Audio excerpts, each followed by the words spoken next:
السلام علیکم ورحمۃ اللہ وبرکاتہ۔ الحمدللہ رب العالمین والصلاة والسلام علی رحمۃ للعالمین وعلی آلہ واصحابہ اجمعین۔ اللہم صلی وسلم وبارک علی حبیبک و محبوبک و صفیک و نبیک قائد الانبیاء و سید الورا وعلی آلہ المجتبی و اصحابہ الکرماء وعلینا وعلی سائر امتہ معہ یا رب العالمین یا ذا الجلال والاکرام۔ آج سورہ عبسہ شروع کریں گے۔ سب سے پہلے سورہ عبسہ کا تعارف پیش کرتا ہوں آپ کے سامنے۔ اس سورت کا نام عبس ہے یا عبسہ ہے، جو اس سورت کا پہلا کلمہ ہے، اور اس میں ایک رکوع 42 آیتیں ہیں، 123 کلمات اور 533 حروف ہیں۔ یہ نازل کہاں ہوئی اس کے بارے میں فرماتے ہیں کہ یہ مکہ مکرمہ میں نازل ہوئی ہے۔ روح المعانی میں بھی ہے، ضیاء القرآن میں بھی ہے کہ یہ مکہ مکرمہ میں نازل ہوئی۔ اب اس کے مضامین کیا ہیں وہ سب سے پہلے سماعت فرما لیں کہ حضرت عبداللہ بن ام مکتوم رضی اللہ تعالی عنہ، جو نابینا صحابی تھے، جو ام المومنین حضرت خدیجۃ الکبریٰ رضی اللہ تعالی عنہا کے خالو زاد بھائی تھے، اور ان خوش نصیبوں میں تھے جن کا شمار السابقون الاولون میں ہوتا ہے۔ یہ نابینا بھی تھے اور حضور علیہ الصلوۃ والسلام کے 4 مؤذنوں میں سے یہ دوسرے مؤذن تھے۔ ایک روز بارگاہ رسالت صلی اللہ تعالی علیہ وآلہ وسلم میں شیبہ عتبہ پسران ربی، جو ربی کے بیٹے ہیں، ابو جہل، امیہ ابن خلف، ولید ابن مغیرہ، عباس ابن عبد المطلب اور دیگر قریش کے بڑے بڑے سردار حاضر تھے۔ حضور علیہ الصلوۃ والسلام بڑی دل سوزی اور محویت سے انہیں کفر و شرک کے اندھیروں سے نکالنے کی سعی فرما رہے تھے، کوشش کر رہے تھے کہ یہ لوگ، ان لوگوں کا دل پاک ہو جائے اور کفر و شرک سے توبہ کر لیں اور دین اسلام کی طرف آ جائیں۔ جیسے کہ حضور علیہ الصلوۃ والسلام کے بارے میں ہے حریص علیکم کی شان۔ اب حریص علیکم کی شان اپنے پورے جوبن پر تھی۔ اسی دوران حضرت عبداللہ بن ام مکتوم رضی اللہ تعالی عنہ حاضر ہوتے ہیں۔ نابینے ہونے کی وجہ سے محفل کا رنگ نہ دیکھ سکے کہ کیا گفتگو چل رہی ہے۔ حضور علیہ الصلوۃ والسلام ان کفار کے ساتھ محو گفتگو ہیں، یہ نہ دیکھ سکے۔ انہوں نے اپنے شوق سے حضور علیہ الصلوۃ والسلام کی محبت سے مجبور ہو کر آتے ہی عرض کی، یا رسول اللہ صلی اللہ تعالی علیہ وآلہ وسلم علمنی مما علمک اللہ۔ اے اللہ کے پیارے رسول، جو اللہ نے آپ کو سکھایا ہے اس میں سے مجھے بھی کچھ سکھا دیجئے۔ اب یہ مداخلت بے جا مداخلت تھی، حضور علیہ الصلوۃ والسلام کو پسند نہ آئی۔ رخ انور پر ناگواری کے آثار ظاہر ہوئے، نمایاں ہوئے۔ آداب مجلس کا تقاضا بھی یہی تھا کہ حضور علیہ الصلوۃ والسلام جو سلسلہ کلام پہلے سے کر رہے تھے، یا آداب مجلس کا تقاضا یہ بھی تھا کہ جو سلسلہ کلام پہلے سے شروع تھا وہ ختم ہو جائے تو پھر نئی بات چھیڑی جائے۔ یہاں تو حضور علیہ الصلوۃ والسلام تبلیغ کا نہایت اہم ترین فریضہ ادا کرنے میں مصروف تھے، اور عبداللہ ابن مکتوم پہلے ہی مسلمان ہو چکے تھے۔ مزید تعلیم حاصل کرنے کے لیے ان کے پاس بے شمار مواقع تھے، لیکن اللہ تعالیٰ نے حضرت عبداللہ بن مکتوم رضی اللہ تعالی عنہ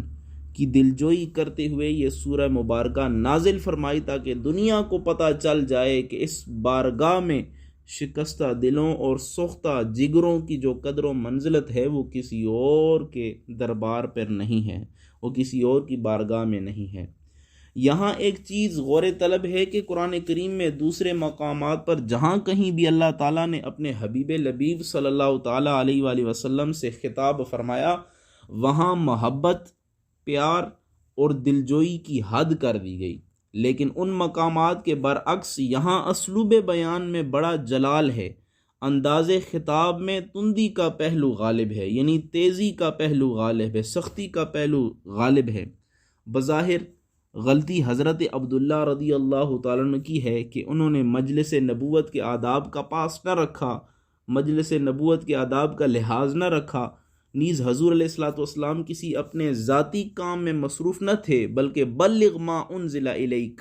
پہنچا دیجئے جو آپ کی طرف نازل کیا گیا، کہ حکم کی تعمیل میں مشغول تھے، کفار کو دین اسلام کی دعوت دے رہے تھے۔ چاہیے تو یہ تھا کہ حضرت عبداللہ کو سرزنش کی جاتی، انہیں سزا دی جاتی، انہوں نے فرائض نبوت کی ادائیگی میں مداخلت کیوں کی، لیکن ان کے بجائے اپنے محبوب کریم صلی اللہ تعالیٰ علیہ وآلہ وسلم کو تنبیہ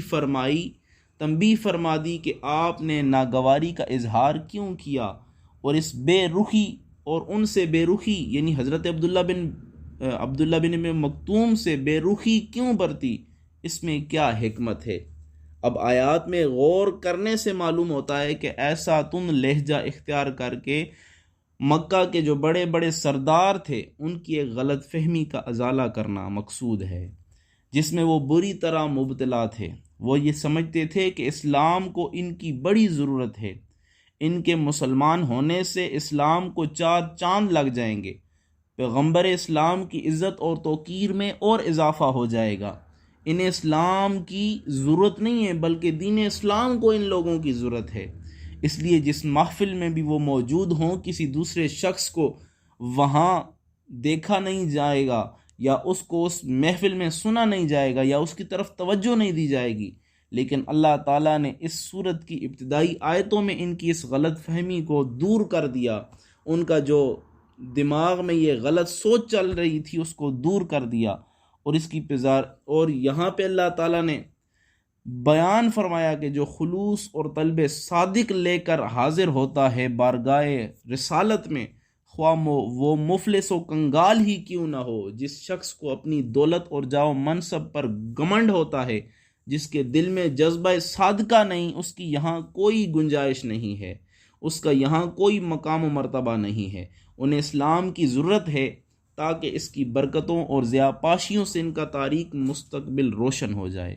اسلام کو ان کی قطعاً ضرورت نہیں ہے۔ اگر وہ اس سے فیض یاب نہ ہوں گے تو کوئی دوسرے خوش نصیب اس چشمہ شیریں سے آ کر اپنے دلوں کی شمع جلا لیں گے۔ قیامت تک آنے والے رئیسوں، دولت مندوں، خانقاہوں اور کیسروں کی اس غلط فہمی کو دور کر دیا گیا کہ آیات کے لہجے میں یہ تندی، یعنی ایک تیزی، ایک اہم ضرورت کے پیش نظر اختیار کی گئی ہے۔ اور جو لوگ ان آیات سے سرکار دو عالم صلی اللہ تعالیٰ علیہ وآلہ وسلم کے مرتبہ عالیہ کی تنقیص کرتے ہیں، وہ پرلے درجے کے کہم فہم ہیں۔ پہلے بھی اہل نفاق کا یہی شیوا تھا۔ علامہ اسماعیل حقی رحمۃ اللہ تعالیٰ علیہ تفسیر روح البیان میں ایک واقعہ لکھتے ہیں کہ حضرت فاروق اعظم رضی اللہ تعالیٰ عنہ کو پتہ چلا کہ ایک امام ہمیشہ نماز میں اس سورت کی قرات کرتا ہے، یعنی سورت عبسہ کی قرات کرتا ہے، یہی پڑھتا ہے ہمیشہ۔ آپ نے ایک آدمی بھیجا جس نے اس کا سر قلم کر دیا، چونکہ وہ حضور علیہ الصلوۃ والسلام کے مرتبہ عالی کی تنقیص کے ارادے سے اس کی قرات کیا کرتا تھا، اور مقتدیوں کے دل میں بھی حضور کی عظمت کم ہو جائے، اس کی وہ یہ نیت تھی۔ تو یہاں پہ اس لیے نگاہ فاروق میں وہ شخص مرتد تھا، اور پوری دنیا میں حضور علیہ الصلوۃ والسلام کی محبت لوگوں کی جتنے دلوں میں حضور علیہ الصلوۃ والسلام کی محبت ہے، اگر تمام لوگوں کی محبت جو حضور سے ہے ان کو جمع کیا جائے تو صحابہ کی جو حضور سے محبت تھی وہ جو ہے اس کے سامنے ایک ریت کا ذرہ ہوگا۔ مثال کے طور پر صحابہ کی جو حضور سے محبت ہے وہ اگر سامنے رکھی جائے، اور دوسری طرف پوری دنیا کی محبت جو حضور سے ہے وہ سامنے رکھی جائے، تو صحابہ کی جو حضور سے محبت ہے اس کے مقابلے میں دنیا کی محبت ریت کا ذرہ معلوم ہوگی۔ تو اس وجہ سے فاروق اعظم رضی اللہ تعالیٰ نے اپنی محبت سے اور نگاہ فراست سے وہ جان لیا تھا کہ یہ شخص اس نیت کے ساتھ اور اس ارادے سے یہ پڑھتا ہے کہ جو مقتدی ہیں ان کے دل میں حضور علیہ الصلوۃ والسلام کی عظمت کم ہو جائے، اس وجہ سے وہ مرتد ٹھہرا فاروق اعظم کی نظر میں، اور انہوں نے اسے قتل کروا دیا۔ تو یہاں پہ ایسے مقامات پر انسان کو اپنا قدم سنبھال کر اٹھانا چاہیے، کہ کہیں ایسا نہ ہو کہ بے ادبی سرزد ہو جائے، حضور علیہ الصلوۃ والسلام کی شان میں زبان کہیں لڑکھڑا نہ جائے۔ ایسا اگر ہو گیا تو ایمان کی شمع جو جل رہی ہے وہ کہیں حضور کی بے ادبی کی وجہ سے بجھ نہ جائے۔ اب آگے آیات نمبر 17 سے ایک نیا مضمون شروع ہوتا ہے کہ انسان کی ناشکری کی کیفیت بتائی جا رہی کہ جب رب کریم نے اس کو پیدا کیا اور اس کے ظاہری اعضاء اور باطنی قوا میں موزونیت کا خیال رکھا، اسے کتنے خوبصورت طریقے سے اس کی وضاحت بنائی، کتنی اچھی اس کی آنکھیں، اس کا چہرہ، اس کا ناک، اس کے کان، اس کے بازو، ہاتھ، اس کے بال، پھر اس کی خوراک کا سامان مہیا فرما دیا۔ اس کو کبھی خیال نہ آیا کہ وہ ایسے کریم پروردگار کا شکریہ ادا کرے۔ اس سے بڑھ کر اور بدنصیبی کیا ہو سکتی ہے؟ اسی طرح پھر آیات نمبر 33 سے آخر تک احوال قیامت کی طرف متوجہ کرا دیا گیا کہ انسان آج ہی اس امتحان کے لیے تیاری شروع کر دے۔ اگر آج سے ہی تیاری شروع کر دے گا تو انشاءاللہ اللہ تعالیٰ کے فضل و کرم سے وہ کل قیامت کے دن جو امتحان ہونے والا ہے اس میں وہ سرخرو ہوگا، کامیاب ہوگا۔ اعوذ باللہ من الشیطان الرجیم، بسم اللہ الرحمن الرحیم۔ عبس وتولی ان جاءہ الاعمی وما يدريك لعله يزكى أو يذكر فتنفعه الذكرى أما من استغنى فأنت له تصدى وما عليك ألا يزكى وَأَمَّا مَنْ جَاءَكَ يَسْعَى وَهُوَ يَخْشَى فَأَنْتَ عَنْهُ تَلَهَّى۔ اب ان آیات میں اللہ تعالیٰ ارشاد فرماتا ہے عبس وتولی،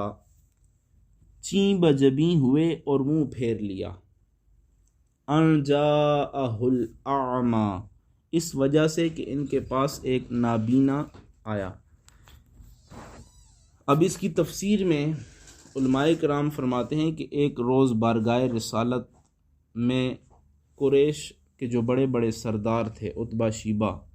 جو ربیہ کے بیٹے ہیں، اور ابو جہل، امیہ ابن خلف، ولید ابن مغیرہ حاضر تھے، اور حضور علیہ الصلوۃ والسلام انہیں دین اسلام کی دعوت دے رہے تھے۔ اچانک عبداللہ ابن ام مکتوم رضی اللہ تعالی عنہ آ گئے اور آداب مجلس کی رعایت کیے بغیر عرض کرنے لگے، یا رسول اللہ وعلمنی مما علمک اللہ، اے اللہ کے پیارے حبیب، اللہ تعالیٰ نے جو آپ کو علم سکھایا ہے مجھے بھی وہ سکھائیے، اس میں سے کچھ مجھے بھی سنائیے۔ ان کا یہ انداز گفتگو حضور علیہ الصلوۃ والسلام کو ناگوار گزرا، اور ناگواری کے آثار چہرہ مبارک پر نمایاں ہو گئے، ظاہر ہوئے، جبین سعادت پر شکن پڑ گئے۔ اللہ تعالیٰ کو یہ گوارا نہ ہوا، اس وقت یہ آیتیں اتریں۔ ان کا شان نزول یہ ہے۔ اور یہاں پہ امام فخر الدین رازی رحمۃ اللہ علیہ ایک سوال اٹھاتے ہیں اور پھر خود ہی اس کا جواب دیتے ہیں۔ فرماتے ہیں سوال یہ ہے کہ غلطی حضرت عبداللہ ابن ام مکتوم رضی اللہ تعالیٰ عنہ سے ہوئی تھی کہ حضور علیہ الصلوۃ والسلام کفار کو دعوت دین اسلام دے رہے تھے، دین اسلام کی جب دعوت دے رہے تھے، انہوں نے قطع کلام کرتے ہوئے حضور علیہ الصلوۃ والسلام کے کلام کے اندر مداخلت کی، اپنی بات چھیڑ دی۔ نیز ایک کافر کو دعوت اسلام دینا ایک مسلمان کو قرآن کریم کی تعلیم سے مقدم ہے، زیادہ بہتر ہے کہ ایک کافر کو دین اسلام کی دعوت دی جائے کہ اگر وہ اسلام قبول کر لیتا ہے تو دوزخ سے وہ بچ جاتا ہے۔ نیز بارگاہ رسالت کے جو آداب اللہ تعالیٰ نے صحابہ اکرام کو سکھائے تھے وہ تو یہ تھے کہ عامیانہ انداز میں حجروں سے باہر کھڑے ہو کر حضور علیہ الصلوۃ والسلام کو نہ بلائیں، بلکہ حضور علیہ الصلوۃ والسلام کی آمد کا انتظار کریں۔ پھر اس محفل میں تو انہیں سراپا ادب بن کر بیٹھ رہنا چاہیے تھا، یہاں تک کہ حضور علیہ الصلوۃ والسلام تبلیغ سے فارغ ہوتے، پھر وہ صحابہ اپنی گزارش کرتے۔ ان تمام باتوں کے پیش نظر عتاب حضرت عبداللہ کو ہونا چاہیے تھا، لیکن حضور علیہ الصلوۃ والسلام کو عتاب کرنے میں کیا حکمت ہے؟ تو امام فخر الدین رازی رحمۃ اللہ تعالی علیہ فرماتے ہیں کہ یہ ساری باتیں بجا ہیں عتاب کی، اس کے بغیر اور کوئی حکمت نہیں ہے کہ وہ کفار جو اس وقت حاضر تھے، وہ مکہ کے سردار اور دولت مند لوگ تھے، انہیں اپنی اس برتری کا احساس بھی تھا اور اس پر انہیں گمنڈ بھی تھا،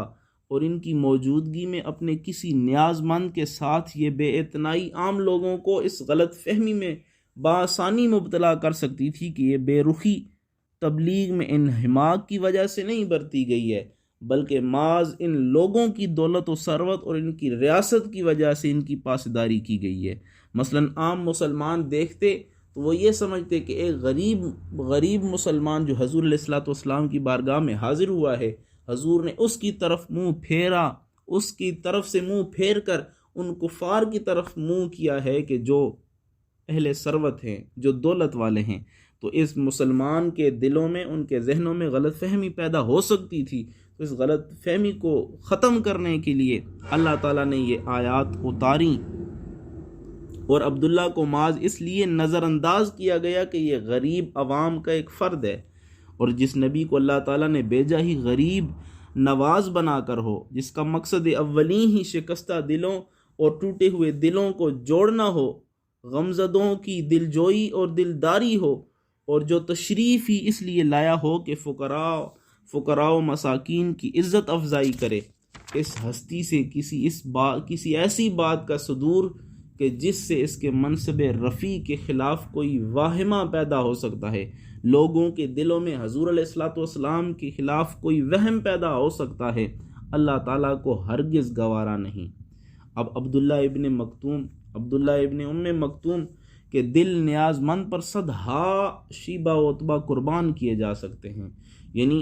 اگر 1000 اور کروڑوں عتبہ و شیبہ ہوں تو حضرت عبداللہ ابن ام مکتوم پر وہ قربان کیے جا سکتے ہیں، کیونکہ وہ کلمہ پڑھ کر مسلمان ہو چکے تھے، اسلام لا چکے تھے، جبکہ عتبہ و شیبہ ابھی تک مسلمان نہیں ہوئے تھے۔ اور بارگاہ نبوت کے درویشوں اور فقیروں کی درویشی اور فقر کے سامنے دنیا بھر کے رئیسوں کی کوئی حقیقت نہیں ہے۔ قطرۂ آب وضو کم برے، در بہا برتر ز خون کیسرے۔ حضرت سیدنا مولا علی کرم اللہ تعالی وجہ الکریم کے جو غلام تھے، ان کا نام کمبر تھا، کہ ان کے وضو کا جو پانی ہے،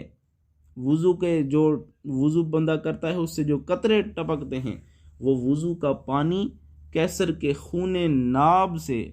قدر و قیمت میں کہیں مرتبے زیادہ ہے، کہ کمبر کا جو وضو کا پانی ہے وہ کیسر کے نایاب خون سے اس کی قدر و منزلت کہیں زیادہ ہے، کیونکہ یہ مسلمان ہیں اور یہ اللہ تعالیٰ کے محبوب بندے کی اتباع میں ہیں۔ اب یہاں پہ اس عتاب میں بھی لطف و کرم اور پیار کے جلوے دمک رہے ہیں، ذرا غور کیجئے کہ عتاب کرتے ہوئے اللہ تعالیٰ نے ابستا و تولیتا کا خطاب کے صیغے استعمال نہیں کیے، بلکہ غیاب کے پردے میں عتاب کیا گیا، یعنی غیب کی صیغوں میں ابسا، اسی طرح ابسا و تولا، کیونکہ روبرو عتاب خاطر پر بہت گراں گزرتا، یعنی جو اگر مخاطب کے صیغوں سے اگر عتاب کیا جاتا تو مشکل پیش آتی سامنے والے کو، لیکن یہاں پہ غیب کے صیغوں سے استعمال کیا گیا۔ اور ان آیات کے نزول کے بعد نبی اکرم صلی اللہ تعالیٰ علیہ وآلہ وسلم کی خدمت میں جب حضرت عبداللہ حاضر ہوتے تو حضور علیہ الصلوۃ والسلام فرماتے کہ مرحبا بمن آتبنی فیہ ربی، خوش آمدید ہے وہ شخص کے جس کے بارے میں میرے رب نے مجھے عتاب فرمایا۔ پھر پوچھتے حل لک من حاجتن، کوئی کام ہے تو بتاؤ، کوئی حاجت ہے تو بتاؤ۔ کسی مہم کے سلسلے میں حضور علیہ الصلوۃ والسلام بیرون مدینہ تشریف لے جاتے تو مدینہ میں اپنا کسی کو نائب بنا جاتے، تو وہ حضرت عبداللہ بن ام مکتوم رضی اللہ تعالیٰ عنہ کو یہ شرف بخشتے تھے۔ آگے اللہ تعالیٰ نے ارشاد فرمایا وما یدریک لعلہ یزکا، اور آپ کیا جانے شاید وہ پاکیزہ تر ہو جاتا۔ اب حضرت عبداللہ کو نابینا کہنے میں ان کی تحقیر مقصود نہیں ہے، یہاں پہ اس آیت میں ان جاءہ الاعمی میں حضرت عبداللہ بن ام مکتوم کو جو نابینا کہا گیا، اس میں کوئی تحقیر نہیں ہے، بلکہ ان کی طرف سے معذرت پیش کی جا رہی ہے کہ یعنی یہ نابینا معذور تھا، نہ محفل کو دیکھ سکا، نہ حاضرین کو پہچان سکا، نہ اسے پتہ چلا کہ آپ اس قدر کفار کے ساتھ مصروف ہیں۔ علماء فرماتے ہیں آپ کا نام عبداللہ بن شریح بن مالک بن ربیہ الفہری ہے اور عامر بن لوئی کے قبیلے سے ہیں، اور امام رازی رحمۃ اللہ علیہ فرماتے ہیں کہ ام مکتوم ان کی دادی تھیں، لیکن اکثر نے ام مکتوم کو ان کی والدہ لکھا ہے، اور یہ ام المومنین حضرت خدیجۃ الکبریٰ رضی اللہ تعالیٰ عنہ کے پھوپھی زاد بائی بھی تھے۔ اب یہاں پہ ایک چیز جو بتائی گئی ہے کہ وما یدریک لعلہ یزکا، اور آپ کیا جانیں شاید وہ پاکیزہ تر ہو جاتا، تو حضرت عبداللہ رضی اللہ تعالیٰ کے پاس خاطر کی وجہ بتائی جا رہی ہے کہ وہ کفار کے جن کی طرف آپ ہمتاً متوجہ ہیں، جن کی طرف آپ مصروف ہیں، ان کو دعوت دے رہے ہیں، ان میں سے کسی کے دل میں طلب حق دین اسلام کو قبول کرنے کا جذبہ نہیں ہے، انہیں تو اپنی دولت کا گھمنڈ اور اپنے رئیس ہونے پر ناز ہے، وہ آپ کی دعوت کو سمجھنے اور سمجھ کر اس کو قبول کرنے کی نیت سے حاضر نہیں ہوئے تھے، بلکہ آپ کی خصوصی توجہ کے باعث وہ اس غلط فہمی میں مبتلا ہو گئے تھے کہ اسلام کو ان کی ضرورت پڑ گئی ہے، اگر انہوں نے اس دعوت کو قبول نہ کیا تو اسلام کی ترقی اور عروج کے امکانات ختم ہو کر رہ جائیں گے۔ ان نادانوں نے اس حقیقت کو نہ سمجھا کہ بیماروں کو مسیحا کی ضرورت ہوتی ہے، پیاسا چشموں کا محتاج ہوا کرتا ہے، نہ کہ اس کے برعکس کہ مسیحا جو ہے وہ بیماروں کا محتاج ہوتا ہے اور چشمہ جو ہے وہ پیاسوں کا محتاج ہوتا ہے۔ ایسی بات نہیں ہے۔ غیرت خداوندی یہ کب گوارا کر سکتی تھی کہ وہ اپنے دل میں اسلام اور ہادی اسلام کے بارے میں اس قسم کے تصورات کو جگہ دیں، اور یہ درویش تو پہلے ہی حق کی شمع اپنے سینے میں جلا چکے تھے، حضور علیہ الصلوۃ والسلام کی عشق کی شمع اپنے سینوں میں روشن کر چکے تھے، حضور علیہ الصلوۃ والسلام کی غلامی سے عہد وفا باندھ چکے تھے۔ اب ان ازلی محروموں کے ساتھ جو کوشش ہو رہی تھی، انہیں اس کا کوئی فائدہ پہنچنے والا نہیں تھا، البتہ اسے جو آپ سکھاتے وہ اسے حرز جاں بناتا، صدق کے دل سے اس پر عمل کرتا، اس کا آئینہ دل اور زیادہ شفاف ہو جاتا اور زیادہ اس کا دل جو ہے وہ پاک ہو جاتا۔ اس وجہ سے فرمایا گیا وما یدریک لعلہ یزکا، اور آپ کیا جانیں شاید وہ پاکیزہ تر ہو جاتا، یعنی آپ ان کو تبلیغ دینا چھوڑ دیتے۔ حضرت عبداللہ بن ام مکتوم کی طرف توجہ فرماتے۔ آگے فرمایا او یذکر فتنفعہ الذکریٰ، یا وہ غور و فکر کرتا تو نفع پہنچاتی اسے یہ نصیحت۔ یہ آپ اسے جو کلام الہی سناتے ہیں وہ اس میں مزید غور و فکر کرتا، اس سے نصیحت قبول کرتا، آپ کی یاد دہانی اس کے لیے سراسر نفع بخش ہوتی، یعنی عبداللہ کے لیے دعوت اسلام اگرچہ عام ہے لیکن اس سے فائدہ تو وہی اٹھاتا ہے جو اس میں غور و فکر کرے، جو اس میں غور و فکر نہ کرے اس کے لیے اس میں کوئی فائدہ نہیں ہے۔ آگے فرمایا اما من استغنا، لیکن وہ جو پرواہ نہیں کرتا، فانت لہ تصدی، آپ اس کی طرف توجہ کرتے ہیں، وما علیک الا یزکا، اور آپ پر کوئی ضرر نہیں اگر وہ نہ سدھرے، واما من جاءک یسعی، اور جو آپ کے پاس آیا دوڑتا ہوا، وہو یخشی، اور وہ ڈر بھی رہا ہے، فانت عنہ تلہا، تو آپ اس سے بے رخی برتے ہیں، فانت عنہ تلہا، تو آپ اس سے بے رخی برتے ہیں۔ یہاں پہ بتایا گیا کہ حضور علیہ الصلوۃ والسلام سراپا رافت و رحمت تھے، حضور علیہ الصلوۃ والسلام تمام جہانوں کے لیے رحمت بنا کر بھیجے گئے ہیں۔ اب حضور علیہ الصلوۃ والسلام کی یہ آرزو تھی کہ کوئی بھی نعمت ایمان سے محروم نہ رہے، اس لیے پوری دل سوزی سے ہر محجوب کو اس کے حجاب سے رہائی دلانے کے لیے کوشش فرماتے کہ جو بھی کفر کے پردوں میں چھپا ہوا ہے اس سے کفر کے پردے ہٹا کر اسے دین اسلام کی طرف راغب کیا جائے، دین اسلام کی طرف لایا جائے۔ اور حضور علیہ الصلوۃ والسلام کی اسی کیفیت کو قرآن نے حریص علیکم کے کلمات سے یاد کیا ہے۔ لیکن